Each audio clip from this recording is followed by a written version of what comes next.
there, viewer! It's your girl, Arocha, back at it again with another episode of Fabby's Diary. For today, we will be making a 3D model of a plant cell, so come and watch the video. First, we will need these things to make our 3D plant cell. And then we will draw a hexagon shape on a piece of cardboard. And we will also draw one on the inside.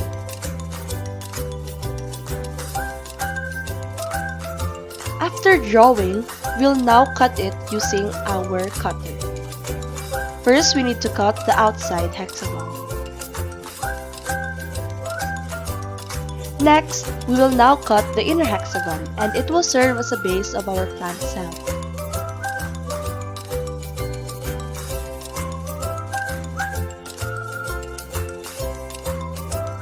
And then, after cutting, we'll now measure it so that it will be the same size of the inner hexagon.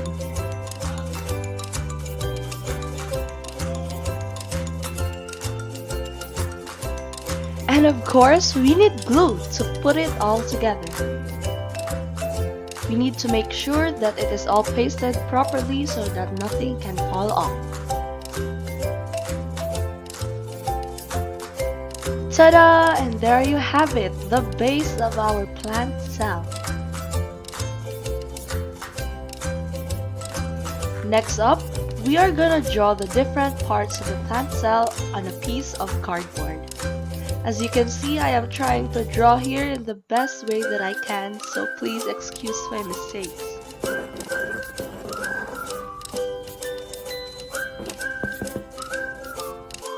Next up, we are gonna cut each part with a cutter.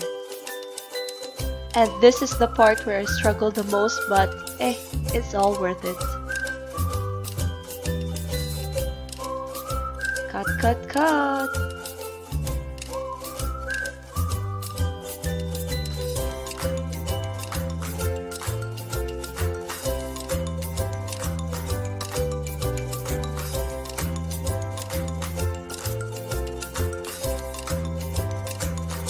After cutting out each part, we will now paste it on the base of our plant cell. We need to make sure that it is all pasted properly.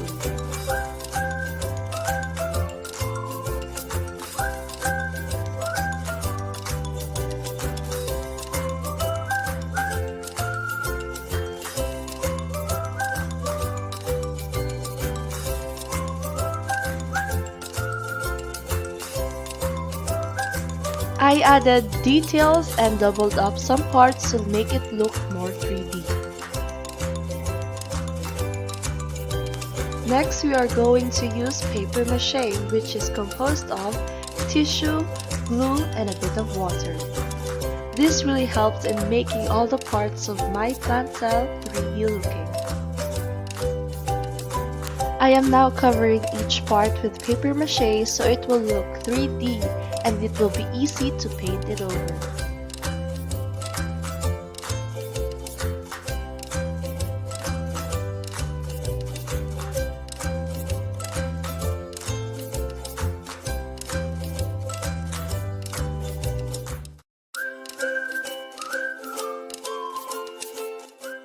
Some more.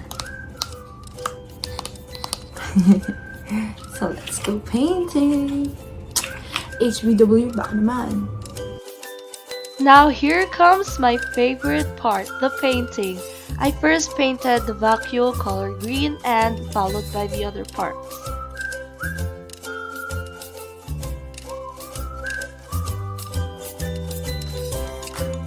This is also the part I enjoyed the most because through it, I learned the different parts of the plant cell one by one.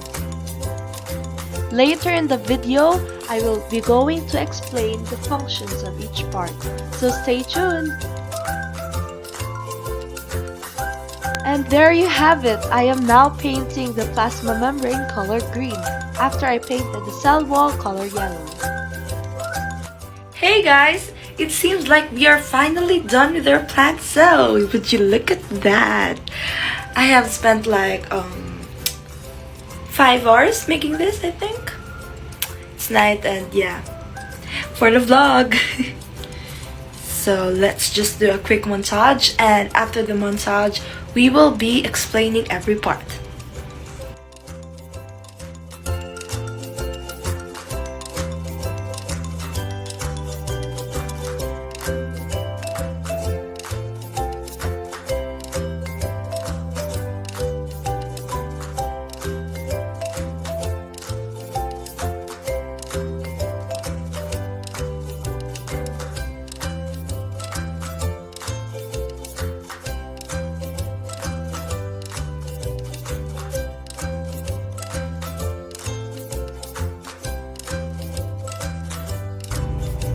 Hi there! I am so happy that you got to this part of the video.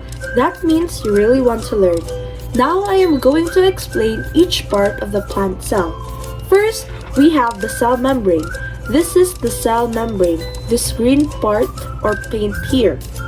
It controls the movement of substances into and out of the cell. So this is the cell membrane, or can also be called the plasma membrane. Next up, we have the cytoplasm.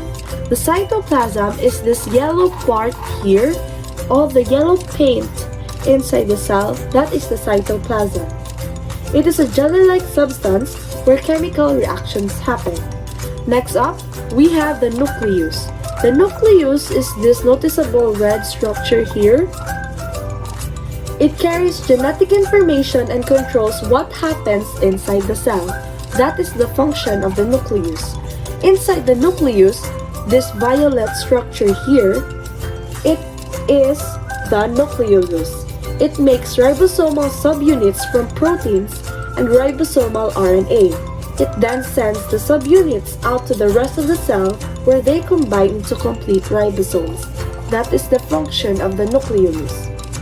Next up, we have the mitochondrion. This is the mitochondrion.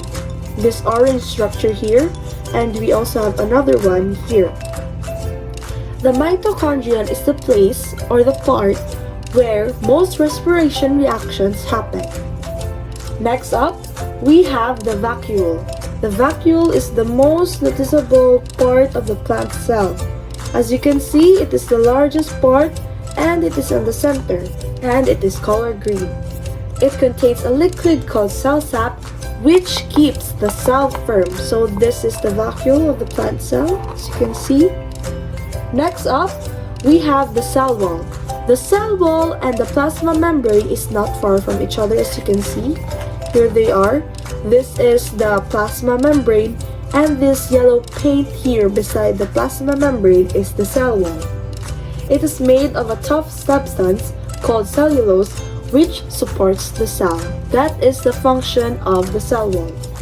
Next up, we have the chloroplasts. The chloroplast is this light green structure over here, as you can see, and another one down there. That's the chloroplast. It is a structure which contains the green pigment chlorophyll. And for your information, the chloroplast is also the site of photosynthesis, so that's why it is very important. This is the chloroplast. Okay, next up, we have the Golgi apparatus or Golgi. Any way you pronounce it is correct. This is the Golgi apparatus, this pink structure over here. Now it functions as a factory in which proteins received from the endoplasmic reticulum are further processed and sorted for transport to their eventual destinations. And these destinations are lysosomes, the plasma membrane, or this is also called secretion. So this is the Golgi apparatus. Next up, we have the smooth endoplasmic reticulum. Now this is the smooth endoplasmic reticulum. This structure here, this color blue structure, that is the smooth endoplasmic reticulum. It synthesizes lipids, phospholipids, as in plasma membranes and steroids. That is the function of the smooth endoplasmic reticulum. And beside it is the rough endoplasmic reticulum, this blue structure over here. Its function is to produce proteins for the rest of the cell to function. So that is the purpose of the rough endoplasmic reticulum over here. For a close-up, as you can see. Next up, we have the cytoskeleton. The cytoskeleton is this swirl of blue paint over here. I ran out of tissue, so that's why it's only paint, but it's still 3D. The cytoskeleton maintains the cell's overall shape and is responsible for the movement of various organelles within it. That is the purpose of the cytoskeleton. Next up, we have the ribosome. This is a ribosome and another one over there. That is also a ribosome. Here and there, that's the ribosome.